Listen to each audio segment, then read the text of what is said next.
والسلام على رسول الله محمد وآله وصحبه أجمعين.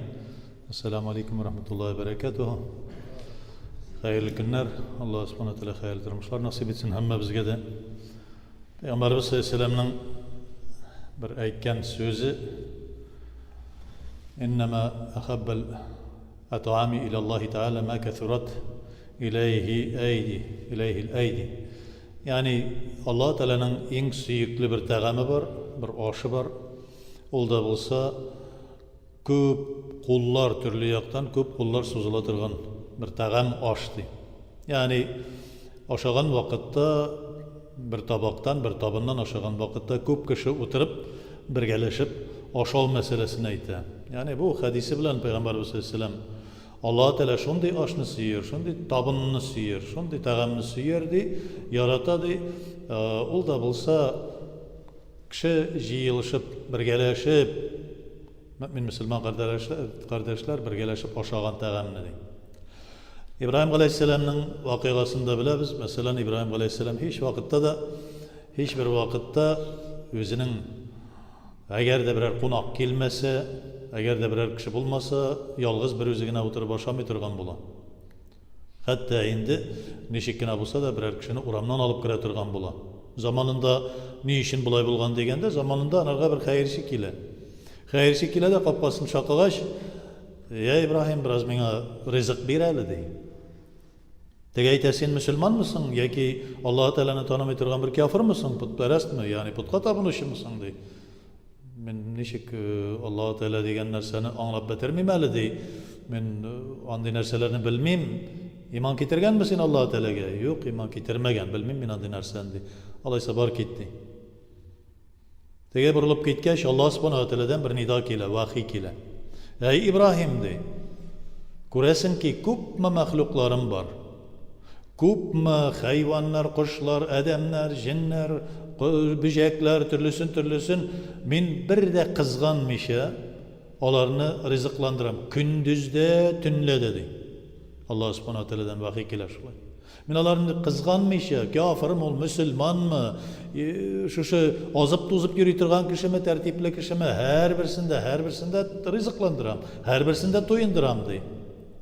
Tilaganlaridan da ortiqroq, ya'ni ko'pmi tilagancha ularni to'yindiram dey.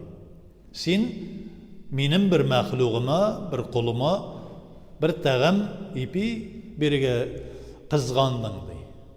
Bu shundan so'ng endi tezroq sajda qilay, jilay tege kishining ortidan jigara izli ko'sh hal bilan izlab topa. Qo'p tutib, ayda Alloh haqqi uchun shulay men seni rizqlantiram deb, ondan so'ng tege kishining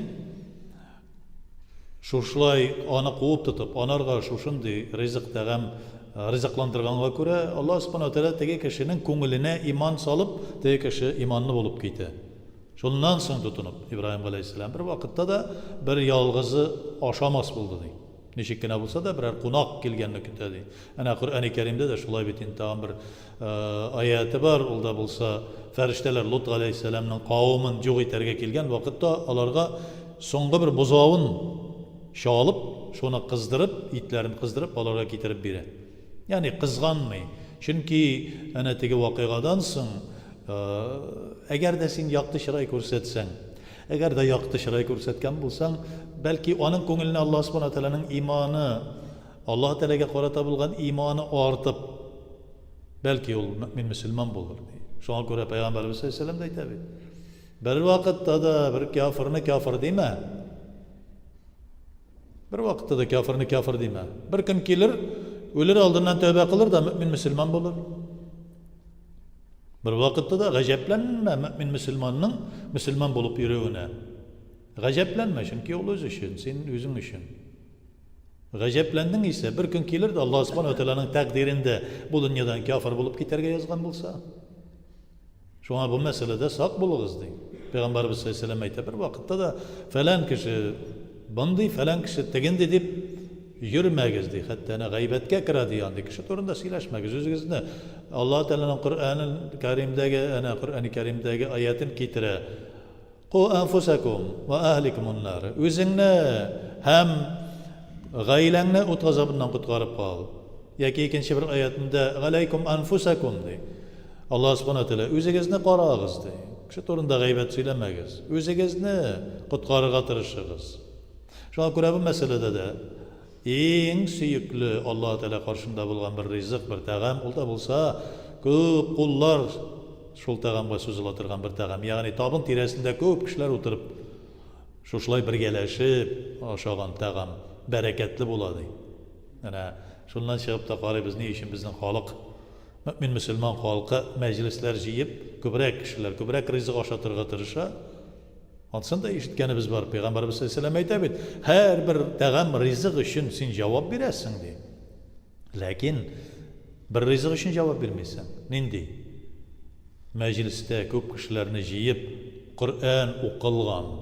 Şu rizık üstüne Kur'an okılgan. Allah'ın zikri elekken tağam için cevap vermeysen. Çünkü sen köp kişilerini aşattın, köp kişilerge Allah subhanahu wa ta'ala'nın şu bir bulgan rizıkından bölüştün diye. Hatta ana Peygamberimiz sallallahu aleyhi ve sellem aytibit, uraza vakitinde eğer de bir kişinin ikinci bir uraza tutkan kişinin ağız açtırıp iftar kıldırsa, mesela bir ne kadar hatta bir yutum su bilen, bir hürme bilen gene de ağzını açtırsa, günü boyu tegi uraza tutkan ecir savabını alırdı. Evet, uraza tutkan ecir savabı bir hesap zor. Sana bitirgisiz. Bir gün uraza tutuğumuz Ramazan ayında Allah Teala'nın farz kılgan urazasını tutkanda onun ecir savabı nindi ekenligini bilsek, nindi ekenligini görsek biz gajayiplenip akıllabızını joyar edik, anabızını joyar edik. Allah ona saklasın. Şunun kadar zor ecir savabı. Bir kişinin uraza tutkan ecir savabı sana ele geçecekti. Qonaqlı hürmet ediyor. Allah Teala karşındağı en süyüklü bende qonaqların hürmet etkendi. Şuna göre qonaqlarını ana birisi misafir bulup bir yolda kalgan kişini muhtaçlıkka düşken kişini nişikine bulsa toyundururga aşığız dey. Onlarga bir rizık berige aşığız. Allah Teala sizge bergen rizıktan aşığız. Şuna bu meselede her vakitte de Allah Teala'ga şükrana kılıp şunu bölüşürge öğrenigiz dey. Allah subhanahu wa ta'ala'nın Kur'an-ı Kerim'inde de aytila şul vakitte Peygamberimiz sallallahu aleyhi ve sellem de bu meselede bizge müracaat ete. إن أحب الطعام إلى الله ما كثرت إليه الأيدي. Yani Allah Teala'nın en süyüklü bulgan, ecir savab getire turgan tağamları, aşları, rızıkları ol da bulsa köp kişilerini jiyip aşatgan hocanın rızıkıdır. Allah subhanahu teala her birimizge de rızıklarımızı, mallarımızı tuturup versin. Helal revişte, bereketli revişte kılsın. Özümüzge de, balalarımızga, nesillerimizge de. Rabbena atina fid dünya hasenete ve fil ahireti hasenete ve qina azabennar. Allahu Ekber.